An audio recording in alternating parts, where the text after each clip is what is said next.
Monsieur l'ambassadeur, c'est un grand privilège de vous accueillir ce soir. Permettez-moi également de remercier la personne qui est à l'initiative, Madame Olga Montambeau, professeure d'histoire-géographie de Saint-Jean-de-Passy, qui a toujours à cœur de veiller à la connaissance fine des sujets qui animent à la fois l'actualité. Alors là, nous sommes au cœur d'une actualité géopolitique bien dense, mais je la remercie bien volontiers d'avoir soumis cette idée de vous faire venir à Saint-Jean-de-Passy pour vous adresser à nos élèves, à la fois élèves de lycée, puisque vous avez un public qui est constitué de lycéens, mais également d'étudiants, et un public plus large également de parents d'élèves, de professeurs de Saint-Jean-de-Passy. Permettez-moi de faire quelques détours par votre formation. Elle est intéressante à plus d'un titre. Vous êtes, monsieur l'ambassadeur, normalien, vous êtes également énarque, mais vous êtes ingénieur agronome, et c'est un point que j'ai pu noter comme étant une spécificité de formation. Vous êtes ancien diplomate et vous avez consacré une grande partie de votre carrière à l'Afrique subsaharienne, l'Afrique du Sud, en tant qu'ambassadeur au Mali, au Congo, au Sénégal et en Gambie. Au Quai d'Orsay en tant que rédacteur pour la Corne de l'Afrique, nous venons de l'évoquer il y a quelques minutes, conseiller au cabinet du ministre des Affaires étrangères pour l'Afrique, sous-directeur des affaires politiques. Vous avez enseigné à Sciences Po. Peut-être intervenez-vous toujours, vous nous le confierez, ainsi qu'à l'ENA, et vous avez servi également au ministère de l'Économie et des Finances comme conseiller diplomatique du ministre français de l'Intérieur. Et je me permets ce détour, directeur adjoint également de l'Institut des hautes études de défense nationale. Vous allez aborder ce soir alors un thème, vous avez privilégié une intervention autour de l'Afrique. C'est un contexte brûlant actuellement. Permettez-moi de céder la parole à Madame Montambeau pour évoquer ce qui l'a conduite à privilégier votre intervention ce soir. Je vous remercie au nom de toute la communauté de Saint-Jean-de-Passy, Monsieur l'ambassadeur, d'intervenir auprès de nous tous ce soir.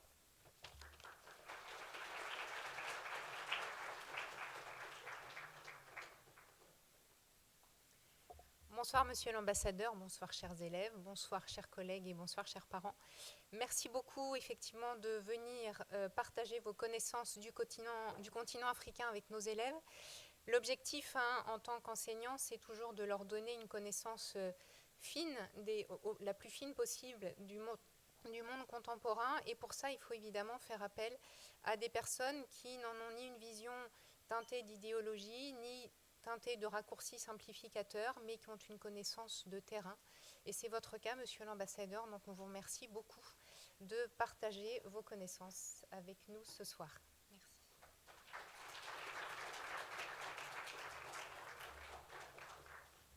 Alors bonsoir à tous. D'abord, je vous adresse mes meilleurs vœux pour l'année 2024 et des vœux surtout de profiter de vos études. Vous avez la chance, contrairement à beaucoup d'Africains, de pouvoir faire des études assez approfondies. Et je souhaite pour vous que vous ayez cet esprit de curiosité, de découverte, un peu d'enthousiasme pour la connaissance. C'est un peu ça qui m'a intéressé en Afrique, c'est de découvrir un domaine complètement inconnu, assez opaque, difficile à comprendre, parce qu'il y a très peu de livres, très peu d'ouvrages. Et donc j'ai tâtonné pendant des années sur le terrain. Quelquefois, j'ai compris des choses une fois que j'avais quitté le pays. Et souvent, j'étais un peu en décalage avec la réalité, tellement cette réalité est un peu déconcertante et très, très différente aussi de l'idée qu'on peut s'en faire avec un esprit français ou occidental.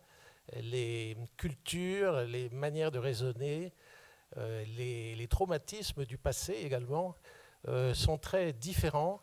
Donc, sur le plan psychologique et sur le plan intellectuel, on a affaire à des civilisations, des personnes qui ne sont pas exactement sur la même longueur d'onde que vous la plupart du temps, et ça rend la compréhension des situations difficiles.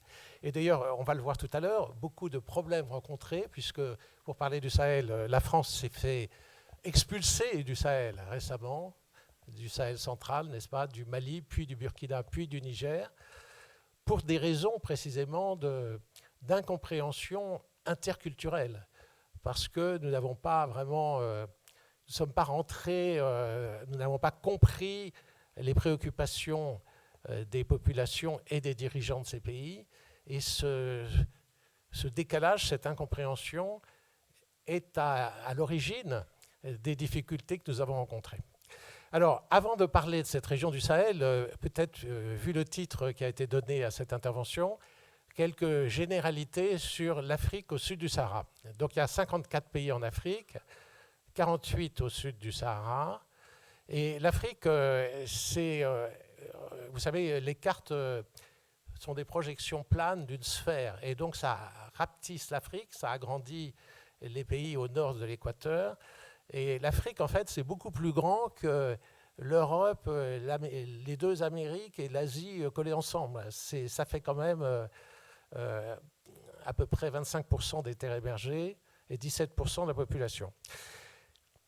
Alors, en fait, toute généralité sur le continent africain est fausse. Et c'est un des problèmes que l'on rencontre souvent, c'est chez les journalistes ou chez beaucoup d'économistes ou d'analystes, c'est de faire un peu des généralités en disant l'Afrique va bien, va mal, etc. Ça dépend des régions. L'Afrique est un continent très hétérogène. L'Afrique en tant que telle, ça n'existe pas. C'est une abstraction. C'est un continent. Mais il n'y a pas d'unité, d'homogénéité entre pays africains. On ne peut pas parler de l'Afrique, de même qu'on ne parle pas de l'Asie, parce que dans l'Asie, entre l'Inde, la Chine, le Japon et d'autres pays, il n'y a rien de commun pratiquement. C'est la même chose entre pays africains. Alors, cela étant, il y a des régions de l'Afrique qui se développent assez bien et d'autres qui sont extrêmement mal, en crise très grave. Et il y a tous les intermédiaires.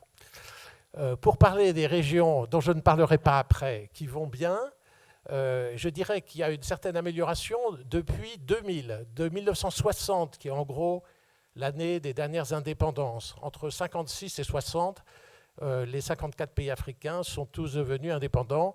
Avant, ils étaient tous des colonies, sauf l'Éthiopie et le Ghana, et le Libéria, je veux dire. Voilà. Alors, les 40 premières années d'indépendance ont été des années de tâtonnement, des années difficiles. Les cours des matières premières étaient un peu déprimés et ils n'exportaient souvent que des matières premières. Donc, il y avait eu aussi beaucoup d'erreurs politiques dans le développement.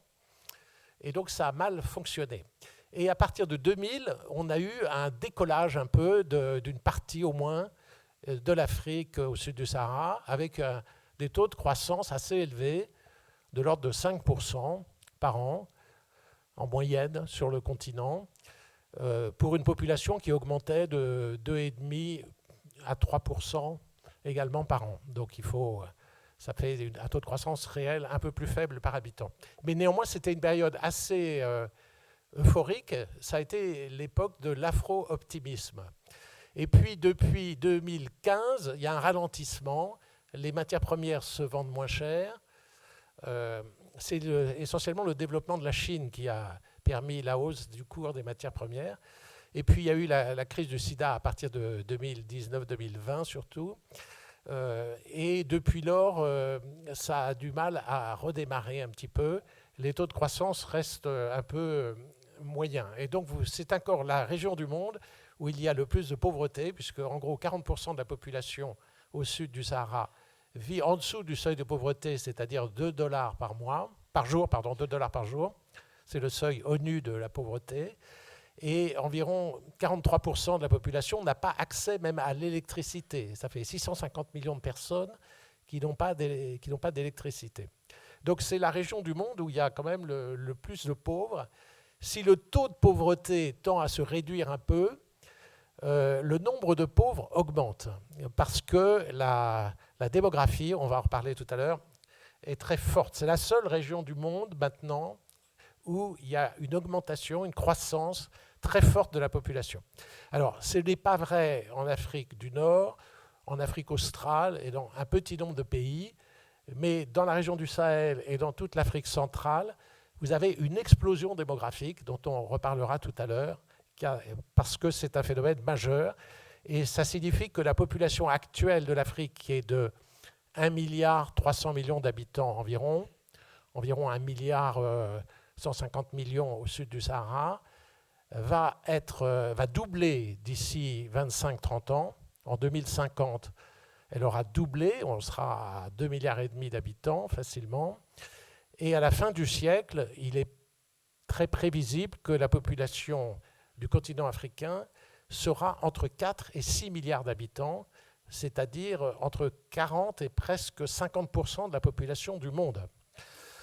Donc vous avez un phénomène tout à fait unique, l'inverse de ce qui se produit dans d'autres régions du globe, par exemple, vous le savez, au Japon, en Corée du Sud ou en Chine, un peu en Russie et une partie de l'Europe. La natalité est au contraire catastrophique. Et si on suit les tendances actuelles, il n'y aura plus de Japonais du tout à la fin du XXIe siècle. Il y aura beaucoup moins de Chinois. Le Nigeria sera passé nettement devant la Chine en population. Il sera passé aussi devant les États-Unis. Ça sera la deuxième ou troisième population du monde pour un seul pays qui fait actuellement 250 millions d'habitants, 220 millions d'habitants. Et donc, ce phénomène de l'explosion démographique, il a des conséquences très importantes qui sont assez difficiles à prévoir de façon précise. Alors, peut-être j'en arrive à la question du Sahel. Vous avez deux régions en Afrique où les choses vont mal, on peut le dire, où il y a des problèmes graves de développement et de sécurité. C'est la région du Sahel, à l'exception du Sénégal et de la Mauritanie, jusqu'à la Corne de l'Afrique. Le pire étant pas le Sahel actuellement, le pire étant le Soudan et l'Éthiopie, mais pour des raisons de guerre civile. La guerre civile en Éthiopie a été la principale guerre des 10 dernières années. Ça a été pire que ce qu'on a vu en Irak et en Syrie, puisqu'il y a eu au moins de 300 à 400 000 morts. En Syrie, il y en a eu environ 200 000. Donc vous avez une guerre civile extrêmement grave qui n'est pas tout à fait terminée en Éthiopie, qui s'est surtout développée l'année dernière, en 2023. Et actuellement, c'est au Soudan que nous avons une guerre civile extrêmement grave. Bon. Et en Somalie, vous avez une guerre civile de plus basse intensité, mais qui dure depuis 1991, en gros. Donc c'est une guerre de longue haleine. Alors, vous avez donc toute cette bande du Sahel, à part le Sénégal, qui est en situation mauvaise, on va le voir. Et vous avez également une sorte de verticale, ça fait un peu comme une croix, qui est toute la région de l'Afrique centrale et équatoriale. Alors, je ne vais pas détailler cette région, mais de la Centrafrique jusqu'au Zimbabwe, et surtout au milieu avec la RDC, qui a à peu près 100 millions d'habitants, le Congo-RDC, c'est une zone assez troublée, qui a des problèmes de développement et des problèmes de sécurité. Par exemple, en RDC, vous avez 120 groupes armés, même s'ils sont assez localisés. Voilà. Alors, la région du Sahel, pourquoi cette région va spécialement mal en Afrique ? Moi, ça a été dit tout à l'heure, j'ai été 4 ans au Mali, notamment, à une époque où les choses allaient bien. On pensait que ce pays allait se développer. J'y étais là-bas, c'était mon premier poste d'ambassadeur de 2002 à 2006. À l'époque, on pensait que les choses allaient dans la bonne direction, que le pays allait se développer avec une aide internationale, que la démocratie s'installait, que la paix et la prospérité devenaient possibles. Voilà. Alors, ça ne s'est pas produit. Et au contraire, la situation s'est gravement détériorée, pas seulement au Mali, mais dans tous les pays avoisinants. Pourquoi ? Eh bien, c'est, comme souvent les phénomènes historiques, c'est une conjonction de questions structurelles, de tendances de fond et d'événements conjoncturels. Donc il y a une partie qui est prévisible. On peut voir des tendances de fond. La démographie dont je parlais tout à l'heure, c'en est une. Ce n'est pas la seule. Et puis il y a des événements qui sont souvent imprévisibles, qui sont des événements politiques qui apparaissent de façon imprévue et imprévisible. Alors, il y a 2 événements structurels majeurs dans cette région du Sahel. Il y en a 3, on pourrait dire. Le premier, il est d'ordre géographique. C'est une région enclavée, donc loin de la mer. C'est un gros handicap pour les échanges économiques. Et c'est une région où il n'y a pas beaucoup de ressources naturelles non plus. C'est une région assez désertique. On peut évidemment y développer l'agriculture, mais ça suppose des investissements importants d'irrigation, etc. Donc il y a un handicap naturel quand même, avec un climat, des maladies, etc. J'ajoute qu'il y a aussi un handicap historique quand même dont il faut parler, le handicap de l'esclavage et de la colonisation qui ont désorganisé et traumatisé ces pays. Cette région du Sahel, c'était une région d'anciens empires, d'anciennes nations, d'anciennes civilisations qui ont été assez brillantes jusqu'au XVIe siècle. Et ça a été extrêmement perturbé par l'esclavage, essentiellement dans cette région, l'esclavage arabo-islamique d'ailleurs, fait par les Arabes, plus que la traite atlantique, parce qu'ils étaient un peu loin de l'Atlantique. Et puis, la colonisation a beaucoup déstructuré aussi l'existant à l'époque. Et surtout, ce qui est encore plus grave, ça a créé un traumatisme psychologique qui existe toujours aujourd'hui, qui est que la population se sent victime, se sent non maître de son destin, et a un ressentiment également anti-occidental, anti-blanc de certaine façon, mais surtout anti-modernité, anti-occidentale, qui est un des freins culturels aussi au développement. Lorsque des entreprises françaises ou occidentales viennent dans cette région, elles sont quand même regardées comme émanant de l'ancienne puissance coloniale ou d'anciens pays qui ont pillé et exploité cette région, au moins dans l'esprit de la population. Et donc, il y a une espèce d'a priori négatif.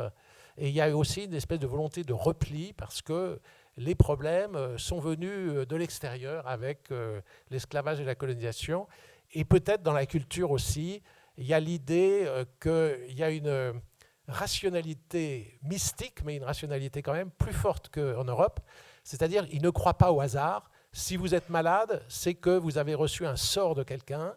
Si vous mourrez, ce qui arrive évidemment naturellement partout, c'est toujours de la faute de quelqu'un et pas de votre maladie à vous ou d'un microbe. Et donc, on promène par exemple le cercueil de maison en maison pour trouver le coupable dans beaucoup de villages, encore aujourd'hui dans cette région. Voilà, vous avez donc des phénomènes culturels et si vous ratez un examen, ce n'est pas parce que vous n'avez pas bien travaillé pour le préparer, c'est parce que là aussi on vous a jeté un sort. Et donc il y a aussi des coupables. Voilà. Donc il faut aller voir des gens qui vont essayer de contrer ces sorts, des contre-sorciers, etc. Donc on est dans un univers culturel assez particulier. Voilà. Alors, ça, c'est des aspects structurels qui sont l'histoire et la géographie. Il y a un deuxième aspect structurel dont j'ai parlé, qui est la démographie. Alors, un mot sur la démographie. Pourquoi la démographie pose problème ? Dans une certaine mesure, en Afrique, la plupart des gens vous diront que plus il y a d'enfants, plus il y a de démographie dynamique, mieux c'est. Moi, quand j'allais voir le président du Mali, je lui parlais de cette question, il me disait « Qu'est-ce que vous me racontez ?» Au contraire, c'est formidable, on a une jeunesse montante, de plus en plus d'enfants, et donc c'est très positif, il faut arrêter de critiquer ça, etc. Alors, ils sont un peu en train de changer là-dessus et de prendre conscience du problème. Quel est le problème ? Le problème, il est triple. Il y a un problème de stock, il y a un problème de flux et un problème de structure. Le problème de stock, c'est la question de la surpopulation. Vous avez une zone où le désert avance et où la population augmente. Et donc, vous avez un conflit qui apparaît entre les agriculteurs et les pasteurs. Et donc, ils se disputent sur les mêmes terres et sur l'accès à l'eau.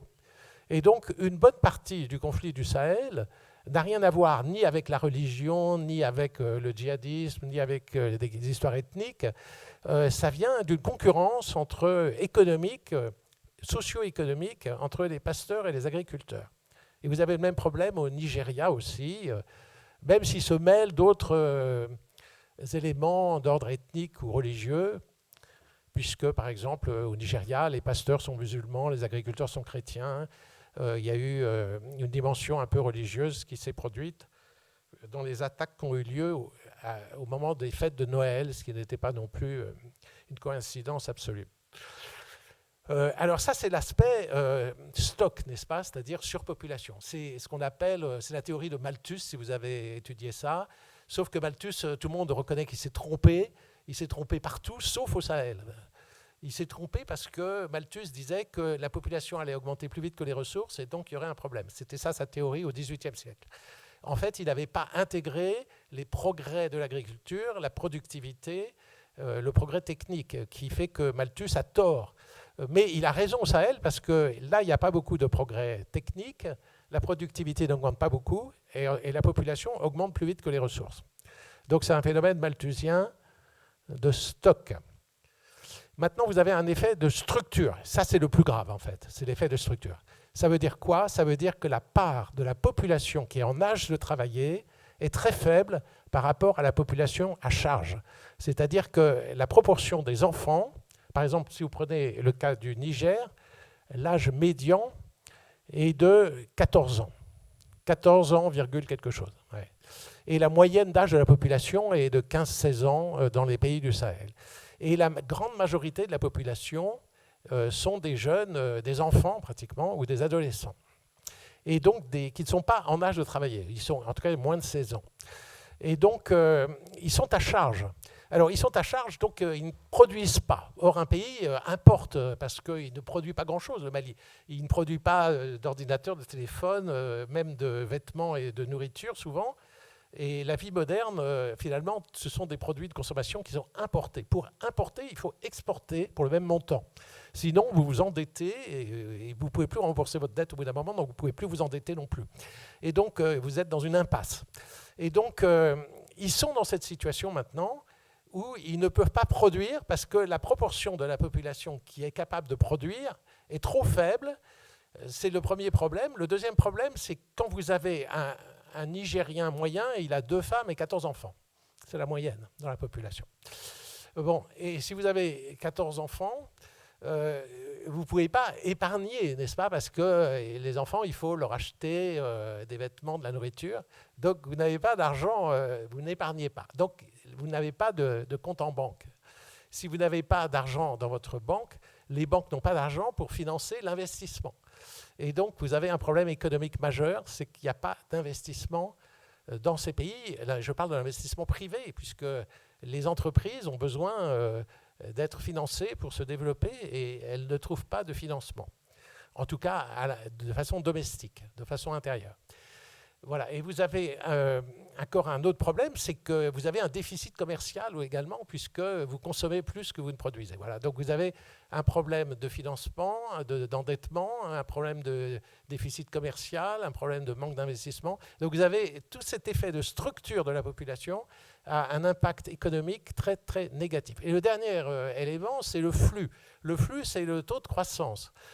Si vous avez une population qui, comme au Niger ou au Mali, augmente de 4% par an, la création d'écoles, la formation des maîtres ne peut pas suivre ce rythme. Et donc, ce n'est pas possible, ils ne peuvent pas aller aussi vite, indépendamment même du coût que ça représente. Même chose pour les créations d'emplois. Les créations d'emplois ne sont pas plus 4% chaque année. Et donc, vous avez une masse de jeunes, d'enfants et d'adolescents qui arrivent à l'âge où ils devraient avoir une activité professionnelle et ils n'en ont pas. Ils sont plus qu'au chômage, ils sont désœuvrés et sans espoir, sans perspective, sans avenir. Vous avez donc l'essentiel de la population constitué de jeunes sans avenir. Comment voulez-vous qu'un pays soit stable dans ces conditions? Il serait stable si l'État pouvait répondre à ces jeunes, leur donner une espérance, leur donner des services publics, à commencer par l'école, pouvait créer des emplois, pouvait les embaucher d'une manière ou d'une autre, ou leur donner un projet. Ce n'est pas le cas. Donc ces jeunes sont en situation de détresse et qu'est-ce qu'ils peuvent faire? Première possibilité, émigrer. Alors, émigrer vers l'Europe, c'est très, très difficile pour différentes raisons, parce que ça coûte de l'argent et physiquement, il y a des obstacles qui sont le Sahara, la mer Méditerranée ou pour certains l'Atlantique. Et par exemple, l'année dernière, il y a eu 2700 noyés morts en Méditerranée de jeunes qui sont partis d'Afrique, essentiellement de ces régions. Et c'est une augmentation de plus 60% par rapport à l'année précédente. Donc vous avez une faible partie des jeunes qui tentent l'aventure et c'est très périlleux. Et une fois arrivés en Europe, les choses ne s'arrangent pas forcément pour eux. Et vous avez, alors, c'est plus facile d'émigrer vers des pays africains, donc beaucoup vont vers des pays africains côtiers et risquent de les déstabiliser. Donc des pays qui se développent comme la Côte d'Ivoire et peut-être le Sénégal et le Gabon, etc., risquent d'être déstabilisés par un afflux trop important et difficile à absorber de jeunes analphabètes, puisqu'ils ne sont pas allés à l'école. Actuellement, selon les statistiques officielles, vous avez 55% des enfants qui ne vont pas du tout à l'école primaire dans les pays du Sahel central. Et ceux qui vont à l'école primaire n'apprennent presque rien à l'école primaire. Alors il y a une difficulté supplémentaire, c'est que leur langue maternelle n'est pas la langue d'enseignement. La langue d'enseignement, c'est le français. Dans ces pays, c'est la langue officielle. Et eux, ils parlent Bambara, Wolof, Dogon, Peul. Ils parlent la langue de leur communauté. Et donc, dans leur famille, ils ne parlent pas la langue qu'ils découvrent à l'école. Et les professeurs eux-mêmes parlent mal le français souvent et sont mal formés. Donc, vous voyez, vous avez un système scolaire totalement déliquescent. Et en plus, vous avez un peu plus de la moitié des jeunes qui ne le fréquentent pas. Alors, ils fréquentent en revanche souvent les écoles coraniques, dont une partie sont des écoles salafistes. Alors, je parlerai après de ces différentes variantes de l'islam, c'est très important dans cette région. Mais le salafisme se caractérise par le fait qu'il est anti-occidental et anti-modernité. Et donc, ce n'est pas formidable d'aller dans une école salafiste. Souvent, c'est une étape vers le djihadisme, qui est une forme de salafisme révolutionnaire, où on prend les armes contre l'État moderne, contre le pouvoir, etc. Alors, voilà donc le problème de la démographie. Alors, vous avez une troisième tendance de fond structurelle qui est très grave dans cette région, qui est le fait que les États sont très faibles. C'est la région du monde où il y a le moins de policiers, le moins de juges, le moins de militaires par habitant, le moins de fonctionnaires par habitant, où le budget de l'État est le plus faible par habitant dans le monde. Voilà. Alors, et en plus de ça, vous avez même un problème d'élites politiques qui n'ont pas forcément le sens civique et le sens de l'intérêt général. Voilà. Donc, vous avez des États qui ne fonctionnent pas. Vous avez des États dysfonctionnels et qui n'assurent pas les services publics de base. Et donc, vous avez là toutes les conditions du chaos que j'ai décrites, en gros. Alors, pourquoi le chaos ne s'est pas produit plus tôt ? Parce que ça attendait quelques événements pour mettre le feu aux poudres. Et ces événements ils se sont déclenchés en 2012 dans cette région. En 2012, il y a eu une série d'événements qui ont mis le feu aux poudres. Et maintenant, depuis donc un peu plus de 10 ans, cette région est partie vers un processus de dégradation dont on ne sait pas très bien où il va, mais ça se dégrade d'année en année. Alors, les événements qui se sont produits en 2012, il faut remonter un peu plus loin. Il y a eu une guerre civile en Algérie dans les années 90, qui s'est terminée vers 2000. Alors, je ne rentre pas dans les détails, mais c'était une guerre civile entre des djihadistes et l'État algérien. Ça s'est résolu en Algérie. Je pourrais y revenir si vous le souhaitez. Et il y a eu des irréductibles, ceux qui n'ont pas pu rentrer dans un processus de réintégration et de réconciliation, qui se sont installés au nord du Mali. Comme l'État était très faible au nord du Mali, on les a laissés s'installer. Et une fois installés au nord du Mali, en 2000, ils ont commencé à organiser des kidnappings de touristes dans la région et à encaisser des rançons. Ils ont encaissé environ 150 millions à 200 millions de dollars de rançons en quelques années. Plus des trafics de drogue, d'armes, de migrants, de cigarettes. Et donc, ils ont commencé à s'enrichir. Et comme c'était des djihadistes, ils ont recruté ces jeunes désœuvrés dont je vous parlais tout à l'heure. Ils les ont endoctrinés et se sont devenus des djihadistes. Voilà. Donc, et ils se sont appelés AQMI à partir de 2007. Al-Qaïda au Maghreb islamique. Alors, le deuxième événement conjoncturel et imprévisible, en quelque sorte, c'est la même chose, mais en Libye, une guerre civile en Libye, alors qu'il n'y avait pas les mêmes raisons qu'en Algérie, c'était le printemps arabe, c'était une population qui en avait assez de la dictature du colonel Kadhafi qui durait depuis plus de 40 ans. Et donc, il y a eu une vague de printemps arabe, vous le savez, c'est parti de Tunisie, ça a gagné presque tous les pays arabes. Et il y a eu une guerre civile donc, en Libye en 2011. Il se trouve qu'il y a eu une intervention occidentale approuvée par l'ONU, notamment à l'initiative de la France, du président Sarkozy, et de l'Angleterre aussi. Et l'OTAN est intervenue avec des bombardements aériens. Il n'y avait pas d'armée au sol, mais ça a accéléré la chute du dictateur Kadhafi. Et une partie de l'armée de Kadhafi était constituée de Touaregs originaires du Mali et du Niger, qui sont revenus. Au Niger, ils ont été désarmés, il n'y a pas eu de problème. Au Mali, l'État était pratiquement inexistant dans le nord. Et donc, ils se sont installés et ils ont relancé une sécession, un séparatisme touareg. C'était la 4e rébellion touareg au Mali, qui s'est développée à partir de 2012. Alors, le troisième petit élément qui est un peu plus compliqué à comprendre, je ne vais pas rentrer dans le détail, il y a eu des querelles pour le leadership de cette rébellion de 2012 au Mali, entre les anciens rebelles, notamment Yad Aggali, qui est un Touareg important, qui est aujourd'hui le chef de tous les terroristes rattachés à Al-Qaïda dans cette région, et qui voulait être à la tête de ce mouvement de rébellion. Alors c'était quelqu'un que j'ai bien connu autrefois, mais enfin je ne vais pas rentrer dans les détails, avec qui je déjeunais de temps en temps, avant qu'il soit djihadiste. Il a été converti, non pas exactement au salafisme, mais à une autre variante de l'islam qui s'appelle la Dawa Tabli, par des prédicateurs pakistanais. Il y a des prédicateurs pakistanais qui se sont baladés au Mali, qui l'ont converti. Voilà. Et donc, c'est une forme radicale de l'islam, proche des salafistes. Et donc, lui, il voulait prendre la tête de cette rébellion, mais il s'est confronté aux militaires libyens d'origine malienne qui étaient revenus au Mali. Et donc, pour être chef quand même, il s'est allié avec AQMI, les gens d'Algérie, les Algériens, qui étaient installés au nord du Mali. Et comme il n'était pas lui-même algérien, il a fondé son propre mouvement qui s'appelait Ansardine. Et en 2012, vous aviez donc un mouvement séparatiste touareg qui s'appelait le MNLA. Vous aviez un mouvement algérien djihadiste qui s'appelait AQMI. Et vous aviez un mouvement touareg islamiste qui s'appelait Ansardine. Et la partie AQMI avait fait une scission aussi entre les Algériens et les gens qu'ils avaient recrutés, notamment des Peuls, et ça s'appelait Mujao. Mouvement pour l'unité du djihad en Afrique de l'Ouest, ça veut dire.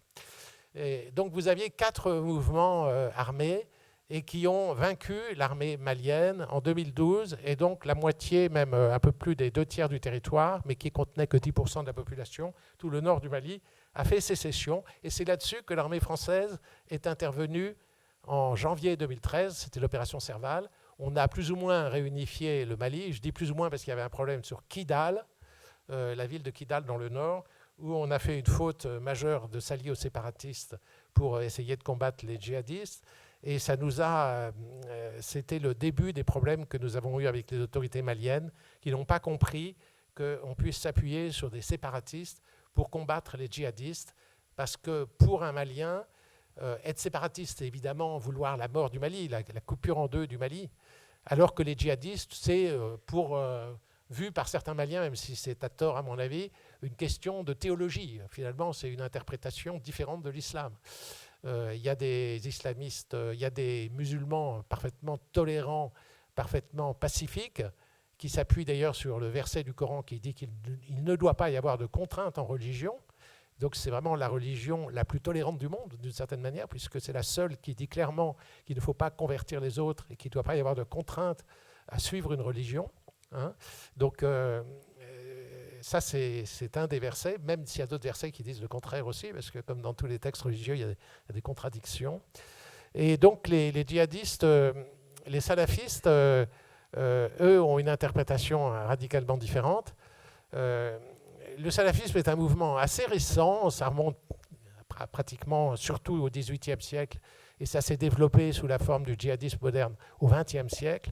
Ce sont des gens qui disent, qui refusent, qui réfutent, qui rejettent les 14 siècles d'évolution théologique de l'islam. Ils veulent revenir à l'époque du prophète, n'est-ce pas, qui est mort au 7e siècle. Et donc tout ce qui s'est produit depuis le 7e siècle en matière religieuse est rejeté par les salafistes. Et ils vont plus loin, ils rejettent aussi beaucoup d'aspects de la modernité. Voilà. Et donc, les salafistes s'opposent beaucoup aux autres musulmans. Il y a une véritable guerre de religion. Nous avons connu ça en Europe et en France au XVIe siècle. Vous avez la même chose actuellement au Sahel. vous avez une guerre de religion entre les salafistes. En gros, ils ne font que 10 à 15% de la population, mais ils ont le vent en poupe. Ils sont en train de dominer progressivement l'islam malékite ou soufi de la région, c'est-à-dire un islam, je n'ai pas le temps de détailler, mais traditionnel et tolérant, en expliquant que, vous savez que le Coran a été écrit en arabe, il a été en principe dicté par l'ange Gabriel à Mahomet, qui était censé être un analphabète, qui apprenait par cœur en principe ce que l'ange Gabriel lui disait, et c'est ensuite que ça a été écrit. C'est en langue arabe, et donc cette langue arabe a un caractère sacré, puisque contrairement à la Bible, les musulmans pensent que le Coran est incréé, c'est-à-dire que ce n'est pas des hommes qui l'ont écrit, c'est l'ange Gabriel qui a dicté, donc les mots viennent dans leur idée, dans leur croyance, les mots même viennent directement de Dieu, de Allah, et donc on ne doit pas le traduire, on doit le comprendre dans la langue arabe. Et or, les Sahéliens ne comprennent pas l'arabe, c'est ça le problème. Donc, ils apprennent dans leur école coranique, ils apprennent des textes par cœur en arabe qu'ils ne comprennent pas. C'est la base de l'école coranique. Il y a des concours de récitation du Coran au Mali et dans tous les pays du Sahel. Vous voyez des enfants qui récitent pendant des heures des textes dont ils ne comprennent pas le premier mot. C'est comme si vous deviez apprendre un texte en chinois sans avoir étudié le chinois. Vous pouvez apprendre des sons, ouais, et c'est ce qu'ils font, donc ils ont une mémoire formidable, mais ils ne comprennent pas le sens. Bon, et là-dessus sont arrivés des gens du Moyen-Orient qui leur ont dit « on va vous expliquer le Coran », et vous n'avez pas bien compris le Coran, et donc c'est comme ça qu'ils ont développé le salafisme, en rejetant aussi toutes les traditions locales, notamment le soufisme. Le soufisme, c'est des écoles de spiritualité autour d'un maître qui interprète le Coran à sa manière, et c'est ça le soufisme. C'est des confréries. Voilà. Et donc il y a Alors, tout ceci vient largement des pays du Golfe. L'Arabie Saoudite, le Koweït, le Qatar ont encouragé cette diplomatie religieuse. Ils ont voulu diffuser le wahhabisme, qui est une variété de salafisme. Le wahhabisme est une variété conservatrice de salafisme, mais une fois que ça arrive au Sahel, ce n'est plus conservateur, parce que ce n'est pas dans un milieu où il peut être conservateur, ça devient révolutionnaire. Alors, vous avez des salafistes qui sont des gens, ou c'est des salafistes qu'on appelle quiétistes, donc simplement vous les reconnaissez parce qu'ils s'habillent d'une façon particulière, mais ils ne cherchent pas à diffuser leurs croyances particulièrement. Vous avez des salafistes islamistes ou politiques qui veulent réformer la société, mais par la voie légale, n'est-ce pas? C'est ce qui s'est produit. Ils veulent le modèle. Il n'y a que 2 États wahhabites dans le monde actuellement, qui sont 2 États qui ne s'entendent pas, qui sont ennemis. C'est le Qatar et l'Arabie Saoudite. Et vous avez les salafistes révolutionnaires. Alors ne confondez pas les salafistes et les frères musulmans. Hein. Les frères musulmans, ils ne sont pas terroristes, ils ne sont pas révolutionnaires, ils sont dans le système politique, ils veulent gagner le pouvoir par des élections, et en plus, ils acceptent les 14 siècles de théologie islamique. Donc ils s'opposent aux salafistes.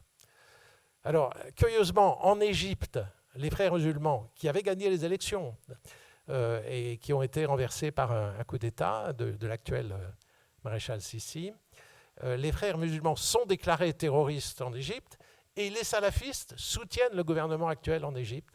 C'est le parti Al-Quds, c'est un parti salafiste.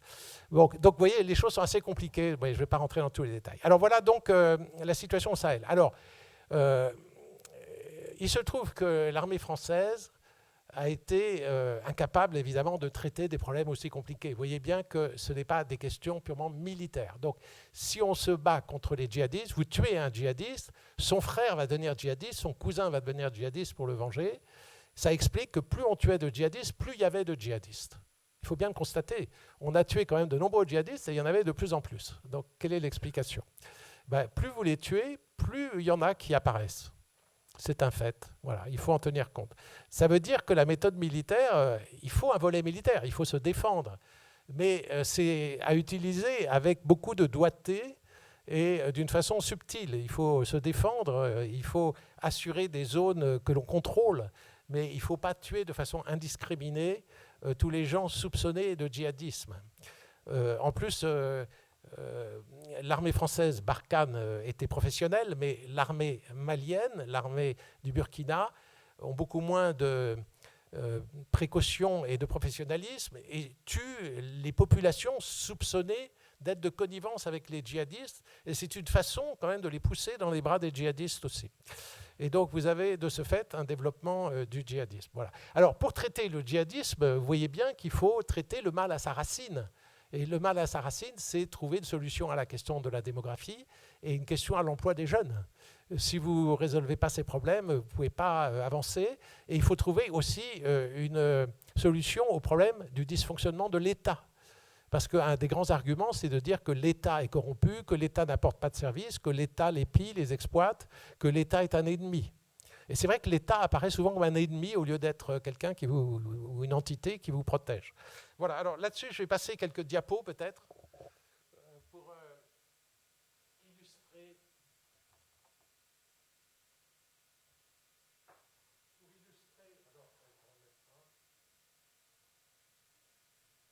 Voilà, vous m'entendez là? Voilà, pour illustrer ce que je viens de dire. Oui, ça c'est la première édition du bouquin que j'ai fait sur l'Afrique. J'en ai amené un petit nombre d'exemplaires s'il y en a que ça intéresse. Voilà, alors ça vous avez les décès liés aux groupes militants islamistes en Afrique par zone. Alors ça a commencé en 2013, en 2012 en fait. Avant il n'y en avait pas, il n'y en avait quasiment pas.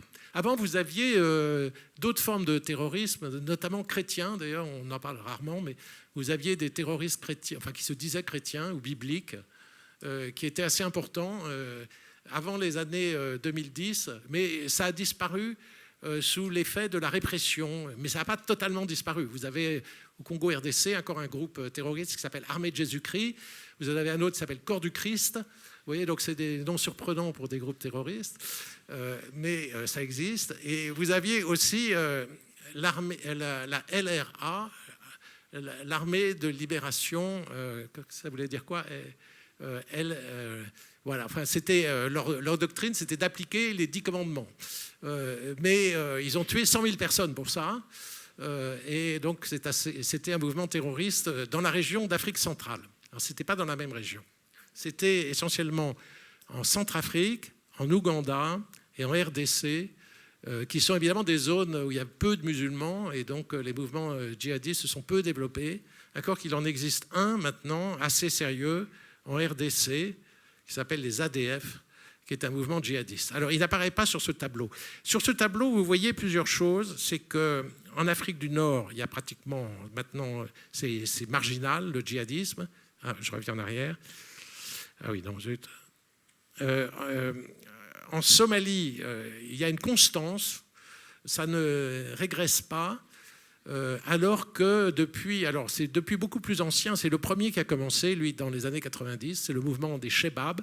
Il y a une armée de 20 000 soldats africains, payés par vos parents, par les contribuables français et européens, puisqu'on donne environ 12 millions d'euros par mois pour payer les salaires de ces militaires au niveau européen, mais ça n'a pas d'efficacité. Bon. Et d'ailleurs, l'Union européenne commence à se lasser et prévoit de se retirer, ce qui ne va pas forcément améliorer la situation. Enfin bon. Et au Sahel, vous voyez, la zone rouge, ça n'a pas cessé d'augmenter, surtout après 2017 ou 2015, oui. Bon. Et en fait, ça s'arrête à 2022, mais l'année 2023 marque encore une forte dégradation. Alors là, c'est pour vous montrer les différentes zones d'Afrique où vous avez des mouvements armés djihadistes. Alors, ça ne tient pas compte des autres mouvements armés. Je vous ai dit tout à l'heure, au Soudan, il y a une guerre civile très sérieuse, et en Éthiopie, il y a une guerre civile très sérieuse.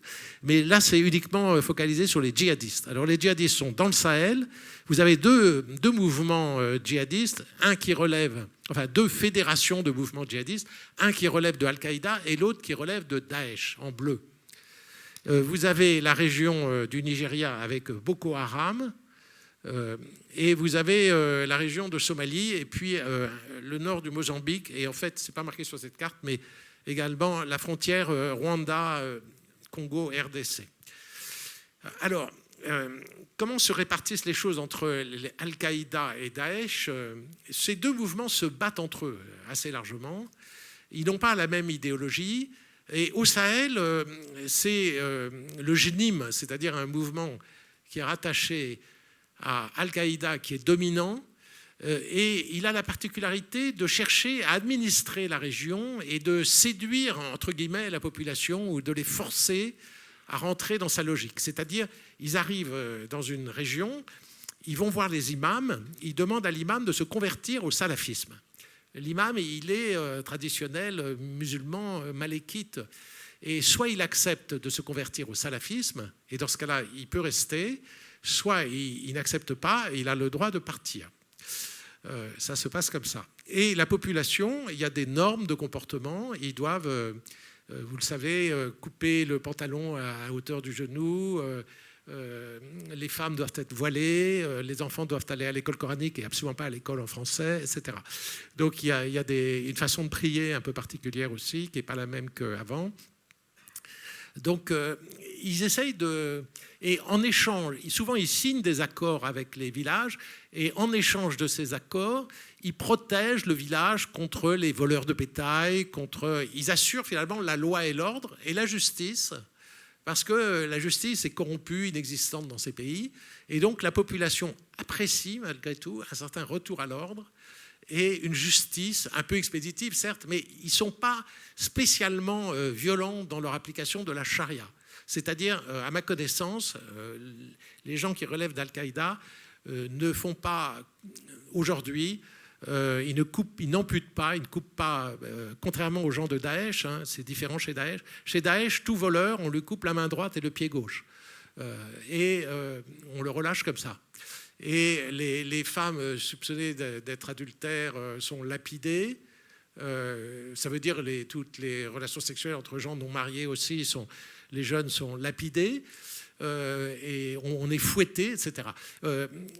Dans les régions sous contrôle de ceux qui sont affiliés à Al-Qaïda, notamment de mon ex-ami Yad Ghali, c'est lui le patron maintenant, eh bien, on ne pratique pas ces choses-là. Voilà.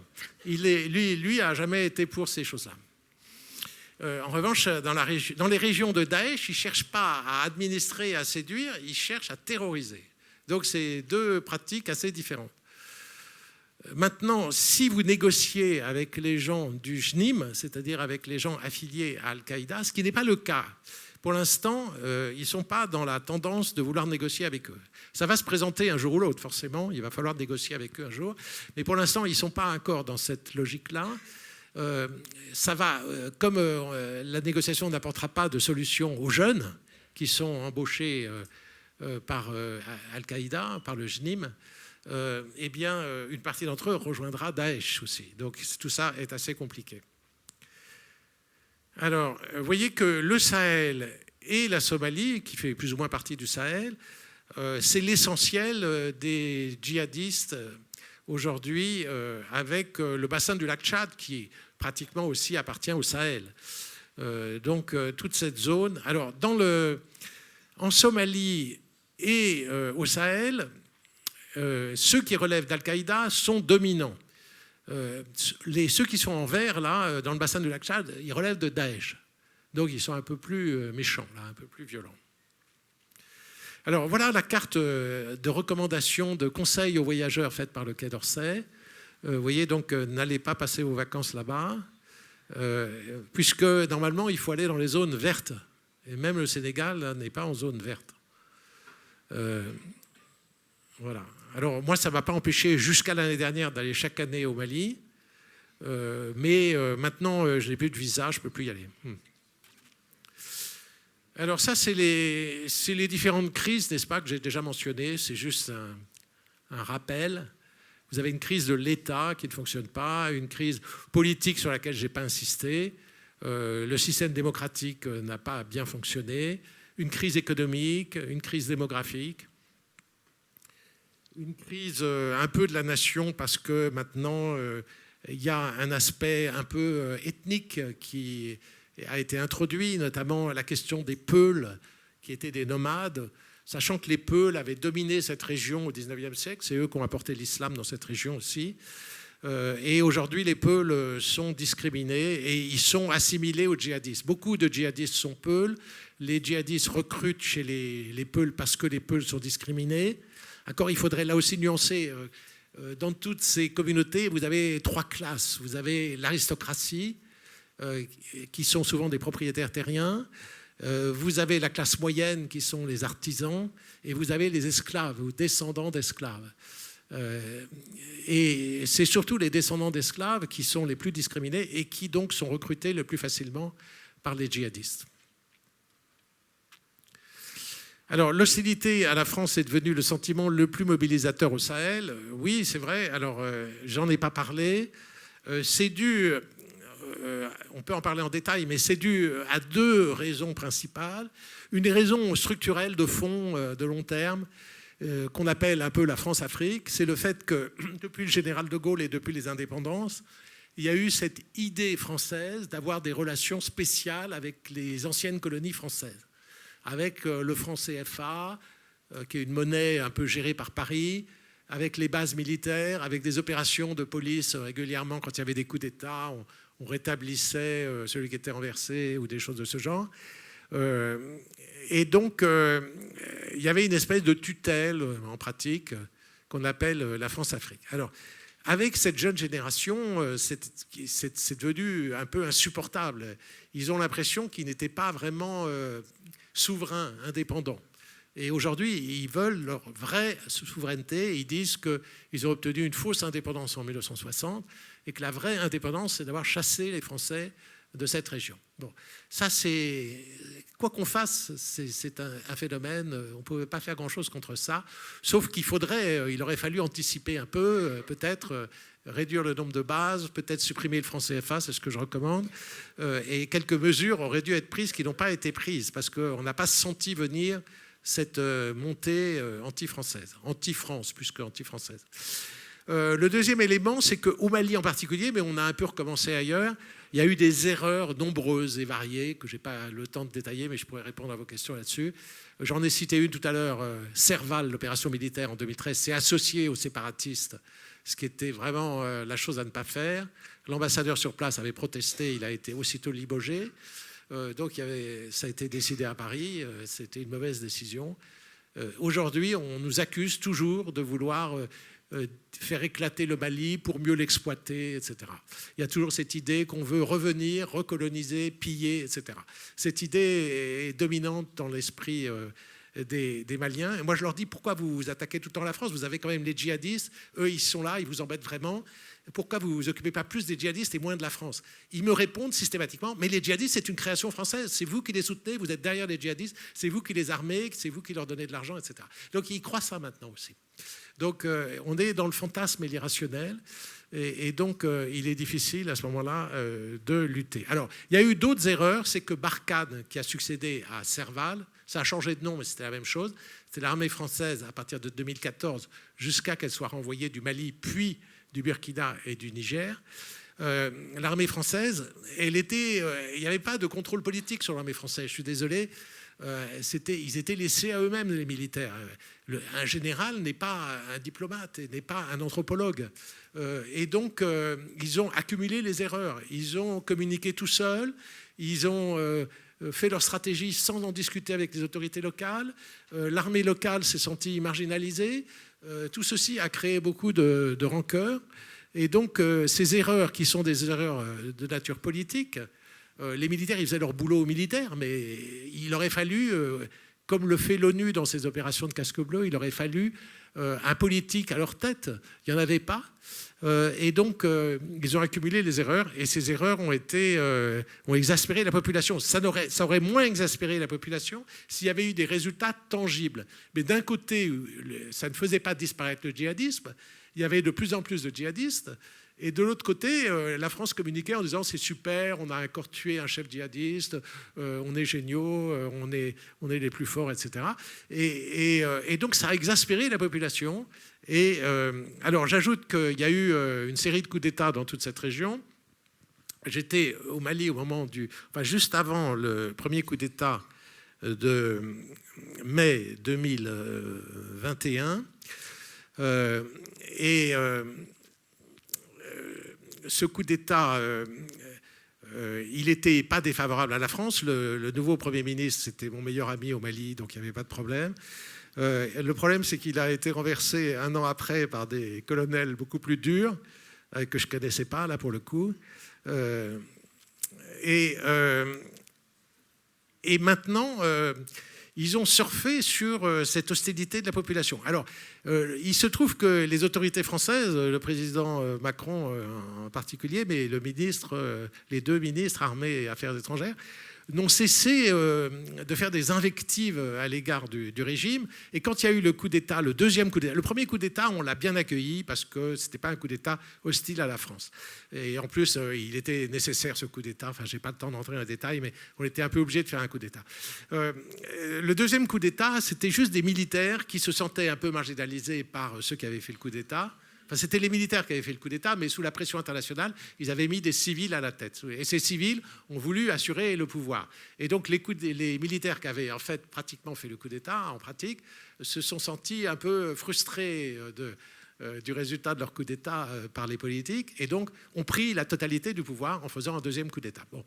Et dans ce deuxième coup d'État, quand il y a eu ce deuxième coup d'État, ça n'a pas plu à la France à juste titre, mais ce n'était pas la peine de le dire. Et on l'a dit hautement et fortement en disant que ce régime était illégitime, illégal, que c'était une honte, etc.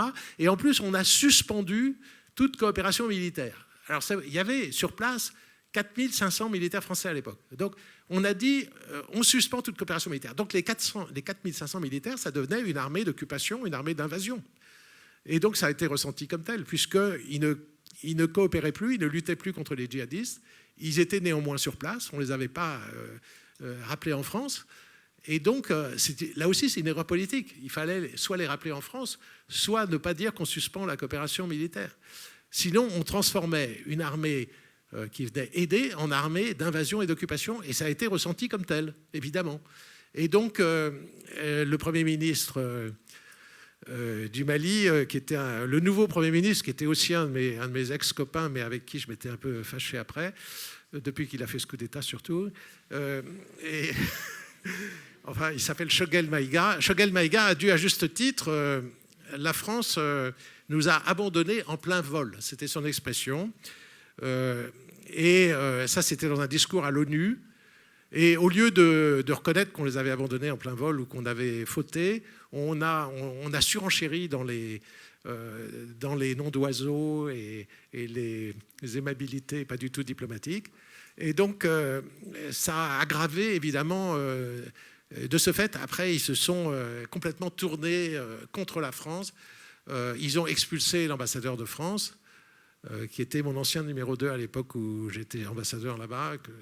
Et il s'est fait expulser, Joël Meyer. Et ensuite, ils ont demandé le départ de Barkhane, les militaires français. Et ils ont aussi demandé le départ des casques bleus.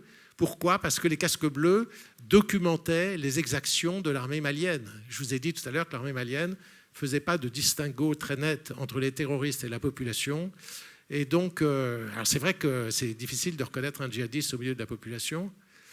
Les djihadistes, c'est un peu comme un club de pêche en France, c'est-à-dire qu'ils se réunissent, ils se donnent rendez-vous pour se retrouver ensemble, mais le reste du temps, ils sont dans leur village et ils font leurs activités civiles.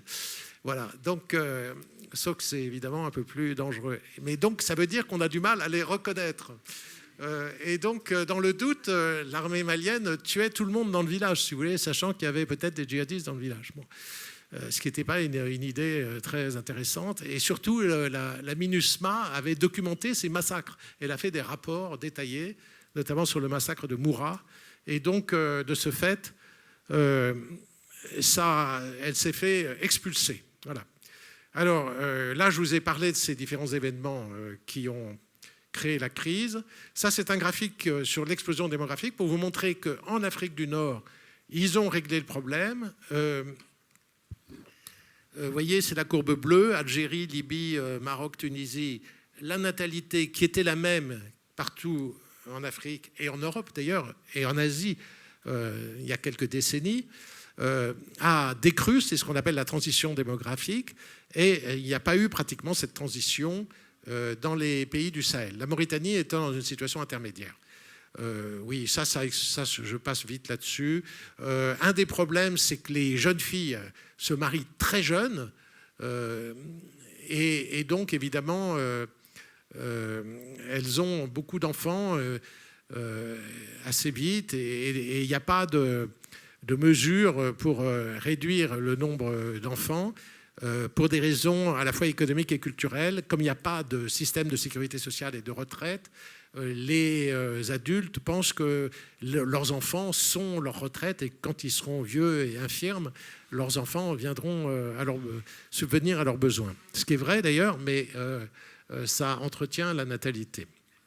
Alors là, c'est les États qui sont très faibles, n'est-ce pas? Vous voyez, ce graphe compare les États du Sahel avec d'autres États. Même chose pour... Même chose. Ça, c'est le PIB par habitant. Ce sont des pays très pauvres.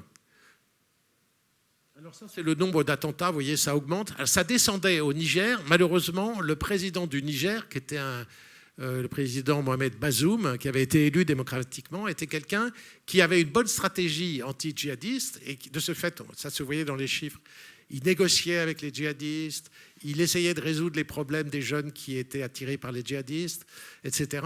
Et d'autre part, il utilisait pour ça l'aide au développement notamment. Et d'autre part, il essayait de lutter contre la corruption qui gangrenait son régime. Et c'est la raison principale pour laquelle il y a eu un coup d'État, c'est que les gens qui étaient menacés par son désir anti-corruption l'ont renversé en fait. Et malheureusement, le coup d'État au Niger est le pire qu'on ait vu dans la région parce qu'il a vraiment été fait pour de très mauvaises raisons. Alors ça, c'est le nombre de morts. Alors on voit que en 2023, évidemment, c'est des statistiques qui ne sont pas faites sur la totalité de l'année.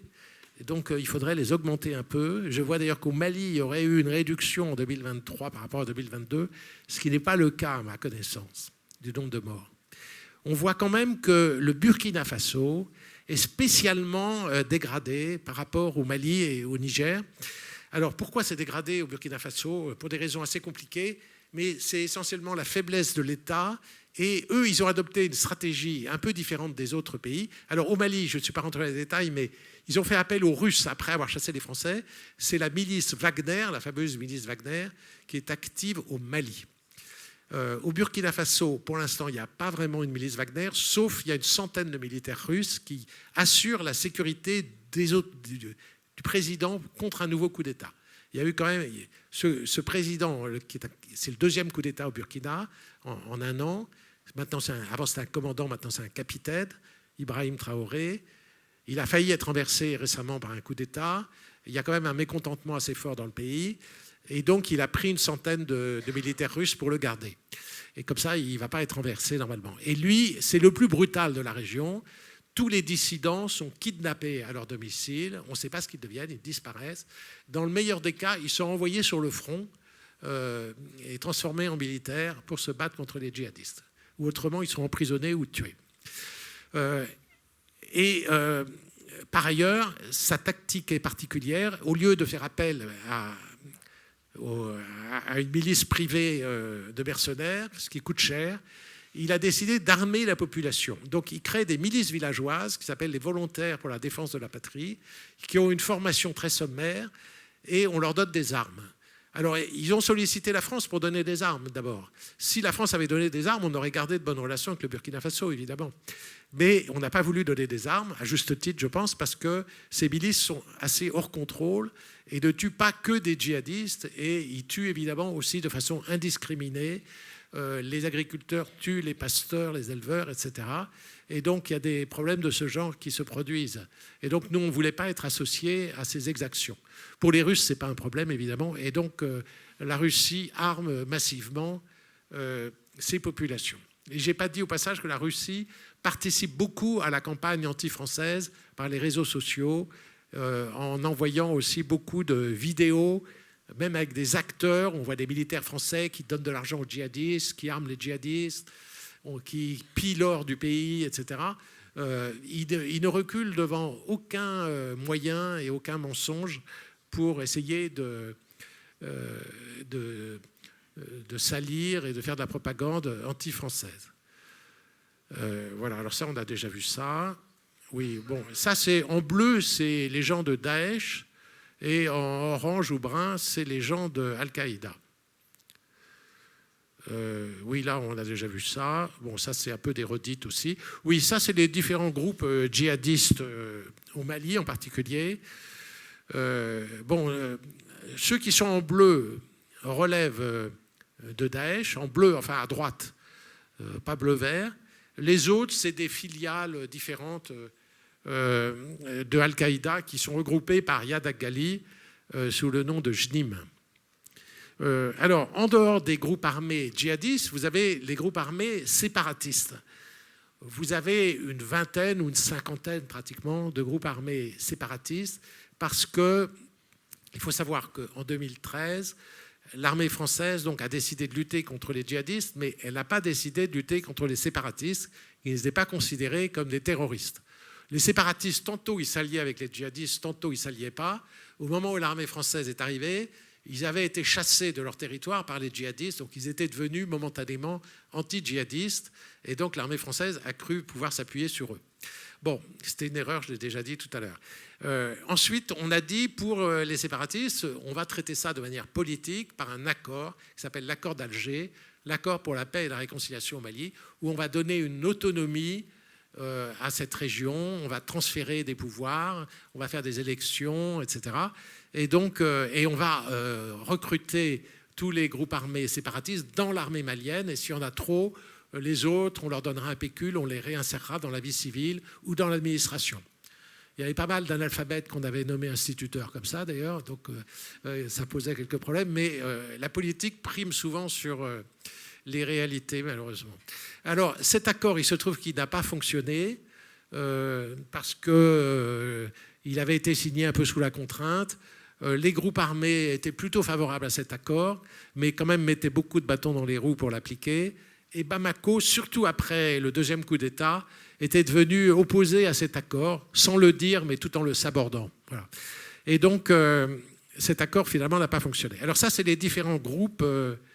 Je ne rentre pas dans les détails ici, mais c'est en gros, chaque tribu touareg a formé un groupe armé. Voilà. Les Ifogas, les Idnan, ils ont formé le MNLA. Enfin, les Iforas, ils ont formé surtout un autre groupe qui s'appelle le HCUA, etc. Mais je ne rentre pas dans les détails. Ils n'ont pas tous la même idéologie non plus. Certains sont islamistes, d'autres sont laïcs.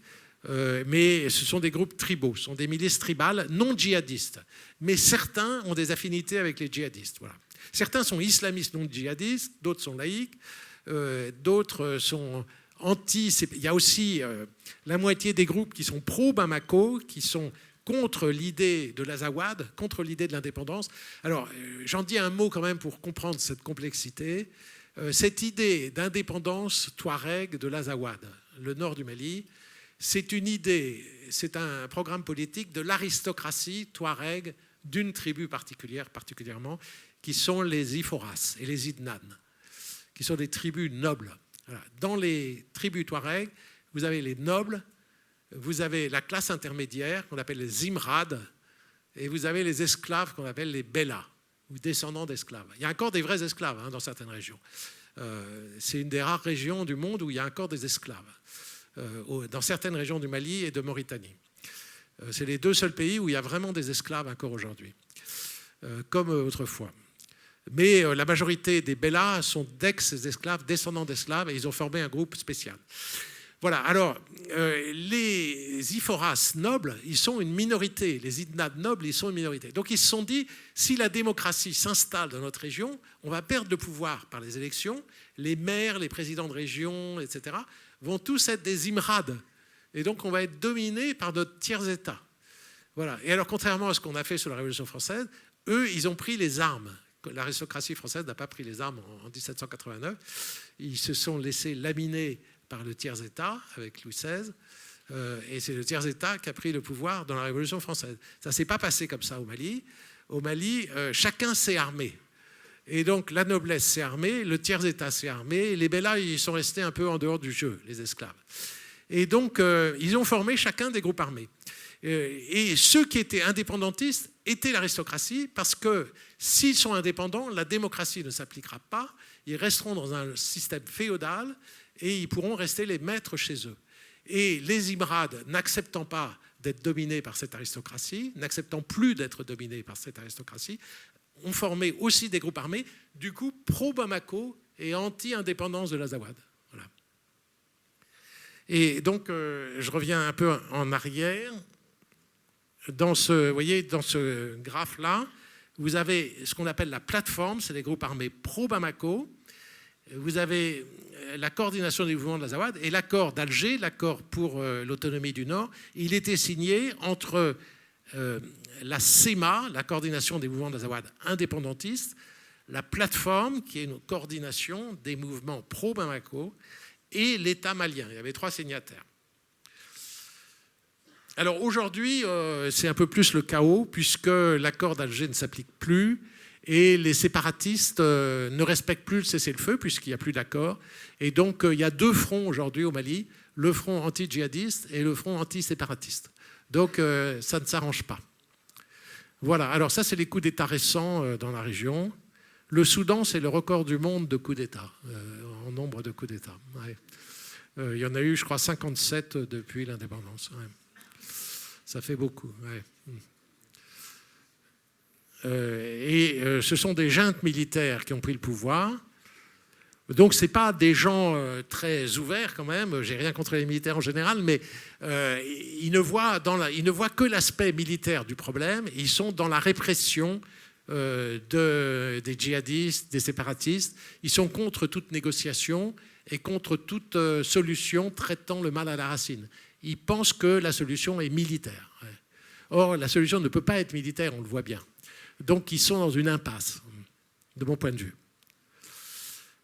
Alors, le changement climatique, en fait, le changement climatique, c'est une question assez complexe. Je n'ai pas le temps de rentrer beaucoup dans les détails. Ça va quand même apporter plus de pluie dans cette région, ce qui n'est pas forcément une mauvaise chose, sauf que c'est des pluies violentes, irrégulières, donc ça fait plutôt des inondations, et les équipements locaux, les villes ne sont pas adaptés à ça. Mais à long terme, c'est très rapide le changement climatique, hein, vous savez, c'est quelques décennies, ça risque de reverdir un peu le Sahara et d'apporter plus d'humidité dans toute cette région. Et en Afrique subsaharienne, en général, sauf l'Afrique du Nord, hein, qui n'est pas subsaharienne, et le Sénégal et la Mauritanie, et quelques autres régions, peut-être l'Afrique australe, il va y avoir plus de pluie. La chaleur augmente, l'évaporation de l'eau océanique augmente, donc ça fait plus de précipitations. Et sauf s'il y a déboisement massif de l'Afrique. Il est évident que tout le bassin du massif du Congo est menacé par l'explosion démographique de déboisement. Alors là, ça pourrait avoir un effet, au contraire, asséchant. Donc finalement, il est impossible de faire des prévisions précises sur l'avenir du climat en Afrique. D'un côté, il peut y avoir un assèchement, comme on l'observe déjà au Sahel, par le déboisement, les feux de brousse, l'extension de l'agriculture. Ça, c'est mauvais pour le climat. C'est mauvais pour les pluies. Mais d'un autre côté, la montée de la température va provoquer plus de précipitations aussi. Voilà. Alors, voilà. Il y a une hausse du niveau marin, et ça, les villes côtières, évidemment, vont être submergées en bonne partie. Voilà, alors je m'arrête largement. Je crois que j'ai largement dépassé mon temps. Hein. Donc, c'est ouvert aux questions.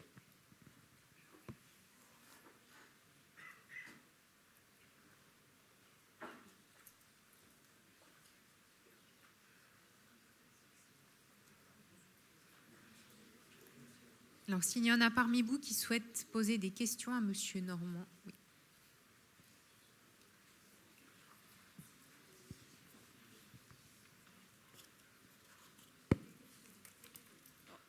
Dans quelle mesure les groupes Touaregs sont-ils alliés aux groupes djihadistes? Je n'ai pas très bien compris ce passage. Alors, oui, ils sont normalement...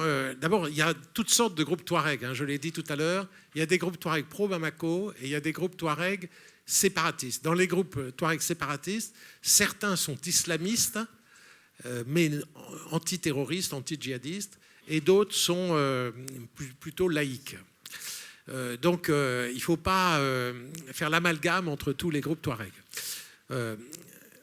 Ensuite, ce qui s'est passé, c'est que comme il n'y a plus maintenant de négociations possibles avec Bamako pour une autonomie dont bénéficieraient ces régions Touareg, mais toutes les régions du Mali, d'ailleurs pas seulement le nord, de ce fait, la question se pose aujourd'hui de savoir si on ne les pousse pas dans les bras des djihadistes.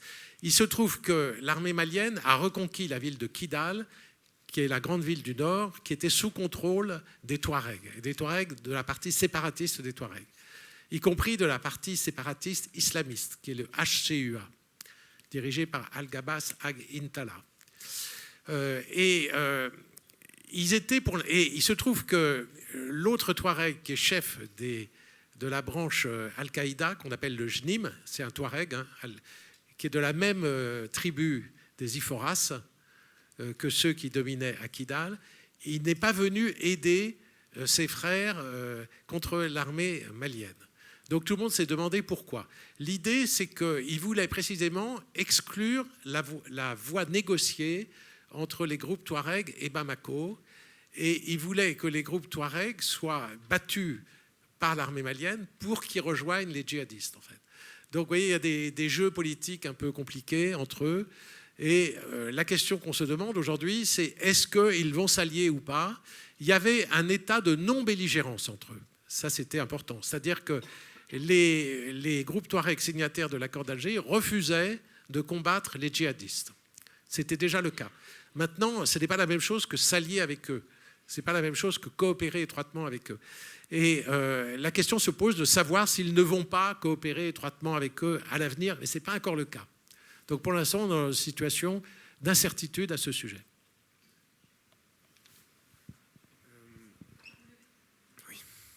D'abord, je voulais vous remercier pour votre conférence et je voulais savoir ce que vous pensez du travail de l'africaniste Bernard Lugan sur la question de l'opposition entre du coup peuples pastoraux, donc comme les Peuls du Nord, et peuples plutôt sédentaires du Sud, concernant surtout la mathématique électorale et ethnique dans une région qui, d'après certains, ne serait peut-être pas forcément adaptée à la démocratie telle qu'on l'entend en Europe. Bon, il y a deux questions. La question de la démocratie, mais si vous voulez, la démocratie, c'est une question compliquée. Après les indépendances, au moment des indépendances, les Français en particulier avaient instauré un multipartisme. Donc il y avait un espèce de début de démocratie au moment des indépendances. Très rapidement, ce multipartisme a été supprimé pour le parti unique, qui était le mieux à même d'unir la nation pour le développement, etc. Il se trouve, comme je l'ai dit tout à l'heure, que le développement n'a pas fonctionné pratiquement de 1960 à 2000, et que ces régimes sont devenus dictatoriaux et répressifs. Et donc, dans les années 90, il y a eu un ras-le-bol des populations, un peu comme le printemps arabe 10 ans plus tard. Et donc, il y a eu une vague de démocratisation qui ne vient pas du tout des pays occidentaux, qui vient de la demande sociale des populations. Donc, les populations en avaient assez de la dictature et de la répression et du manque de liberté.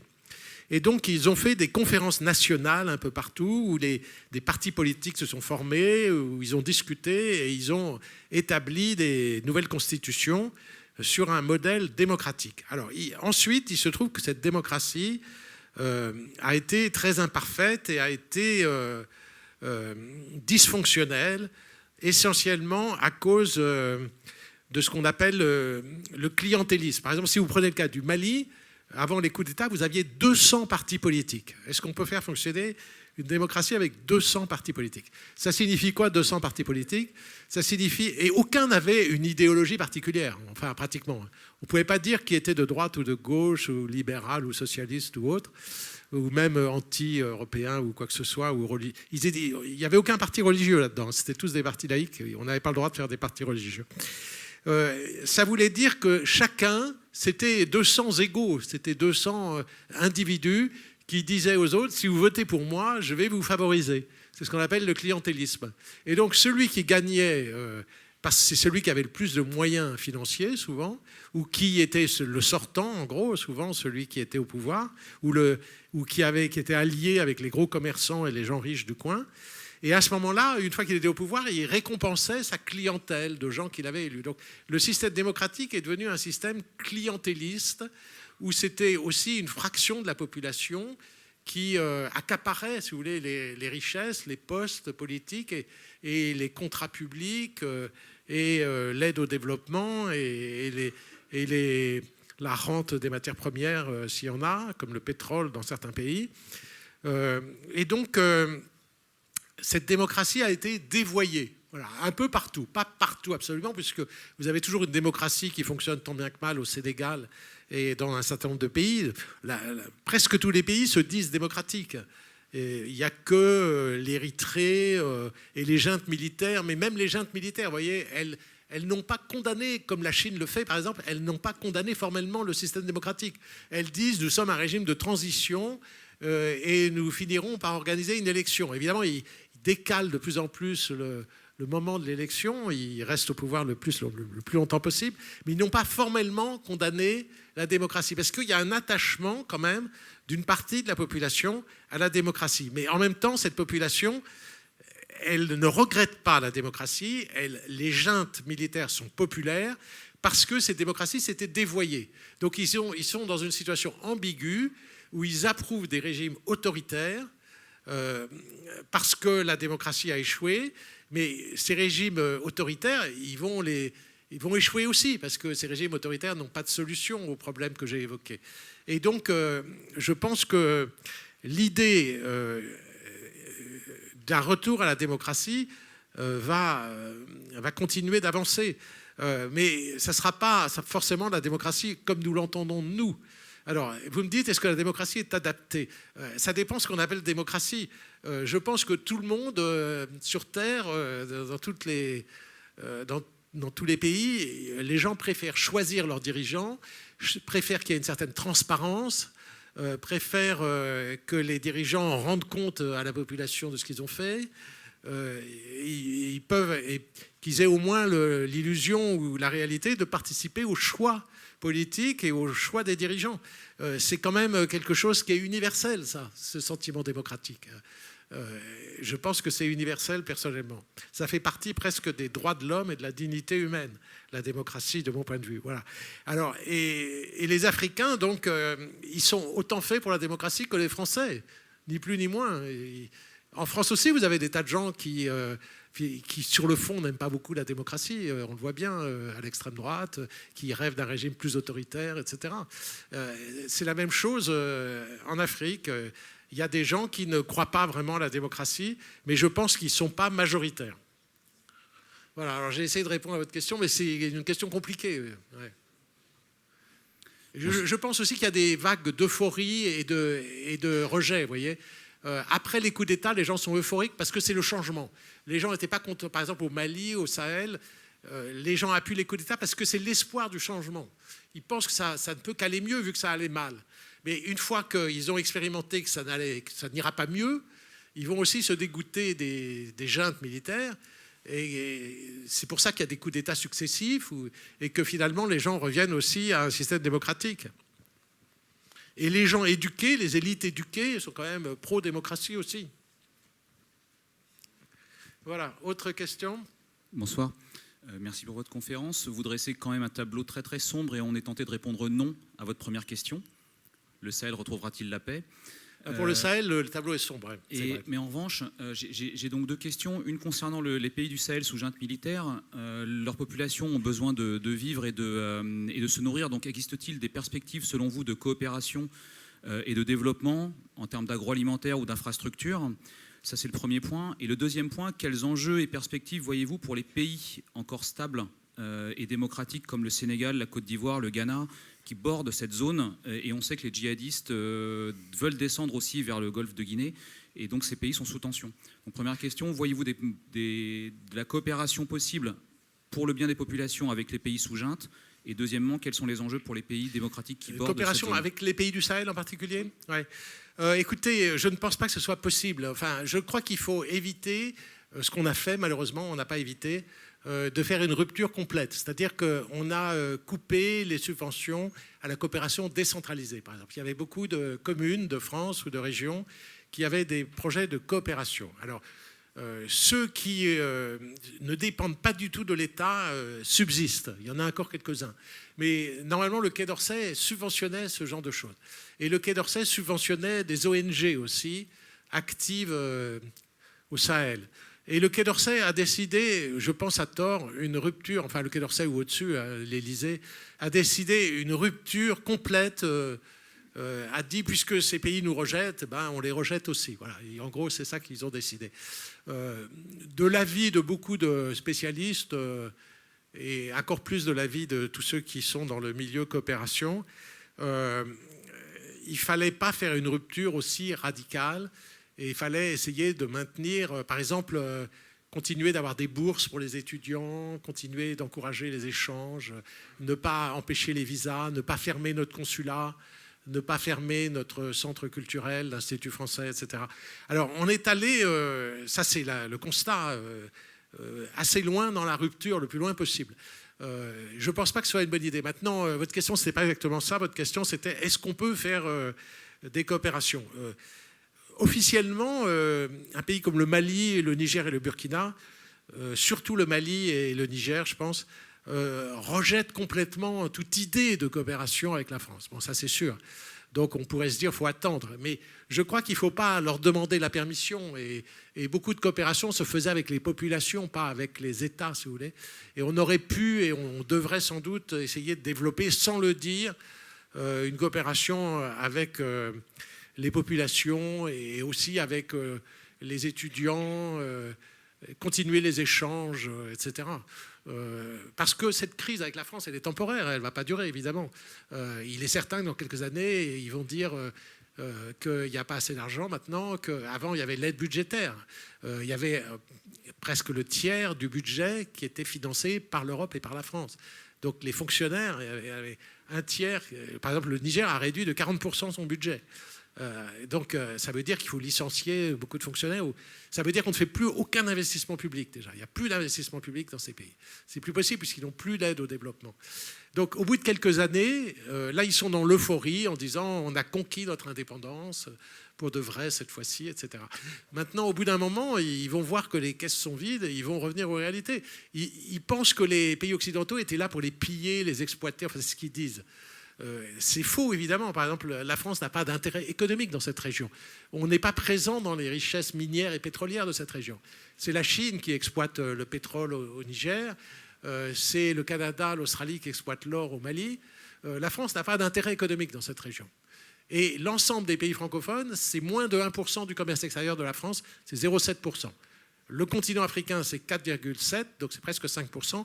Mais c'est concentré sur l'Afrique du Nord, l'Afrique du Sud et le Nigeria, et un peu l'Angola. Et l'Afrique francophone, c'est un partenaire commercial mineur pour la France. Donc on était là en appui, pour les aider en quelque sorte. Il y avait un aspect désintéressé et philanthropique, je pense, dans l'aide publique au développement, qui n'a pas été compris. Il a été compris comme une volonté de domination. Alors c'est vrai qu'il y avait un aspect dominateur. Les Maliens disent la main qui donne est au-dessus de la main qui reçoit. Alors, oui, c'est vrai, mais comment faire autrement ? Il faut rappeler que le terme aide est un terme humiliant et que le mot développement est un terme humiliant pour les Africains. Donc déjà, appeler ça aide au développement, c'était une double humiliation. Vous voyez, c'est des questions sémantiques et politiques. On a manqué de compréhension, de tact. C'est un problème culturel aussi. On aide les enfants ou les infirmes, les vieillards, on n'aide pas des adultes normalement. Et donc employer ce mot était inadapté. Donc il faut un peu changer notre logiciel aussi dans nos relations. Et en plus, dans l'aide au développement, on leur disait tout ce qu'il fallait faire. Et donc, c'était le blanc qui revenait et qui donnait des ordres à nouveau, etc. Et donc, c'était un peu insupportable pour beaucoup de gens aussi. Merci beaucoup, Monsieur l'ambassadeur, pour cet exposé riche. Je pense que maintenant, il est temps de s'arrêter. Donc, merci beaucoup pour tout ce que vous nous avez appris ce soir.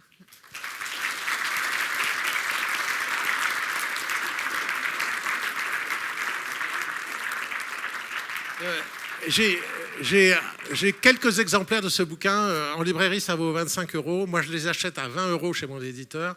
Et donc, je peux vous en dédicacer s'il y en a que ça intéresse. C'est beaucoup plus détaillé que ce que je vous ai raconté, et plus clair peut-être.